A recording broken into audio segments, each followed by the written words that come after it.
ಸಾಮಾನ್ಯರಿಗೆ ಅರ್ಥವಾಗದ ರೀತಿಯಲ್ಲಿ ಸಿನಿಮಾ ಮಾಡಿದರೂ ಎಲ್ಲ ವರ್ಗದವರನ್ನು ಖುಷಿಪಡಿಸುವುದು ಉಪೇಂದ್ರ ಅವರ ಸ್ಟೈಲ್. 30 ವರ್ಷಗಳ ಹಿಂದೆಯೇ ಈ ಮೂವಿಯಿಂದ ಸಾಬೀತುಪಡಿಸಿದ್ದನ್ನು ಯಾರೂ ಮರೆಯುವಂತಿಲ್ಲ. ಅಂತಹ ವಿಶಿಷ್ಟ ನಿರ್ದೇಶಕರ ಹೊಸ ಪ್ಯಾನ್ ಇಂಡಿಯಾ ಚಲನಚಿತ್ರ UI ಡಿಸೆಂಬರ್ 20ರಂದು ಥಿಯೇಟರ್ಗಳಲ್ಲಿ ಬರಲಿದೆ. ಅದರ ಪ್ರಚಾರ ಭರದಲ್ಲಿರುವ ಉಪೇಂದ್ರ ಅವರು ಕೆಲ ಮಾಧ್ಯಮಗಳೊಂದಿಗೆ ಸಾಕಷ್ಟು ಹಂಚಿಕೊಂಡಿದ್ದಾರೆ.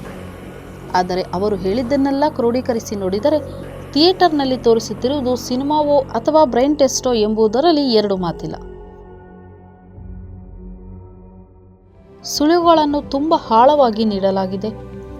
ಪ್ರಭಾಸ್ ಅಭಿನಯದ ಕಲ್ಕಿ ಪೌರಾಣಿಕ ಆದರೆ ನಮ್ಮದು ಸೈಕಾಲಜಿಕಲ್ ಎಂದಿರುವ ಉಪೇಂದ್ರ ಟೈಟಲ್ನಿಂದ ಕ್ಲೈಮ್ಯಾಕ್ಸ್ವರೆಗೂ ಹಲವು ಕ್ಲಿಷ್ಟಕರ ಪ್ರಶ್ನೆಗಳಿದ್ದು ಅವುಗಳನ್ನು ಡಿಕೋಡ್ ಮಾಡಿದರೆ ನಿಜವಾದ ಮಜಾ ಸಿಗುತ್ತದೆ ಎಂದಿದ್ದಾರೆ.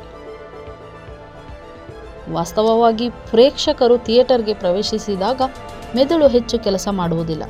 ಅವನು ಮೋಜು ಮಾಡಲು ಬಯಸುತ್ತಾನೆ. ಕೊಟ್ಟ ಟಿಕೆಟ್ ಹಣಕ್ಕೆ ನ್ಯಾಯ ಸಿಕ್ಕರೆ ಅವನು ತನ್ನ ಬುದ್ಧಿವಂತಿಕೆಯ ಮೇಲೆ ಭಾರ ಹಾಕಿದರೆ ಗೊಂದಲಕ್ಕೊಳಗಾಗುವ ಸಾಧ್ಯತೆಗಳು ಹೆಚ್ಚು ಎಂದಿದ್ದಾರೆ. 2015ರಲ್ಲಿ ಅವರು ಉಪ್ಪಿ 2 ಸಿನಿಮಾ ಮಾಡಿದ್ದರೂ ಭಾರೀ ನಿರೀಕ್ಷೆಗಳ ನಡುವೆಯೇ ಅದು ಸೋತಿತ್ತು. ಆಗ ಚಿತ್ರಕಥೆ ಅರ್ಥವಾಗದ ಕಾರಣ ಜನ ಅದನ್ನು ತಿರಸ್ಕರಿಸಿದರು ಎಂಬ ವಿಶ್ಲೇಷಣೆಗಳು ಇದ್ದವು. ಉಪೇಂದ್ರ ಹಲವಾರು ಸಂದರ್ಶನಗಳಲ್ಲಿ ಇದನ್ನು ವಿವರಿಸಲು ಪ್ರಯತ್ನಿಸಿದರು, ಆದರೆ ಯಾವುದೇ ಪ್ರಯೋಜನವಾಗಲಿಲ್ಲ. ಹೆಚ್ಚು ವಿಶಿಷ್ಟವಾದ ವಿಷಯದೊಂದಿಗೆ ಬರುವ UI ಅನೇಕ ಆಘಾತಕಾರಿ ಅಂಶಗಳನ್ನು ಹೊಂದಿರುತ್ತದೆ ಎಂದು ಒಳಗಿನ ಚರ್ಚೆ.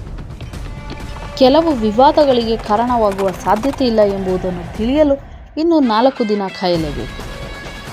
ಆದಷ್ಟು ದೃಶ್ಯಗಳನ್ನು ರಿವೀಲ್ ಮಾಡದಂತೆ ಎಚ್ಚರ ವಹಿಸಿದ್ದ ಉಪೇಂದ್ರ ತೆರೆಯ ಮೇಲೆ ಏನೆಲ್ಲ ಶಾಕ್ ಕೊಡುತ್ತಾರೆ ಕಾದು ನೋಡೋಣ.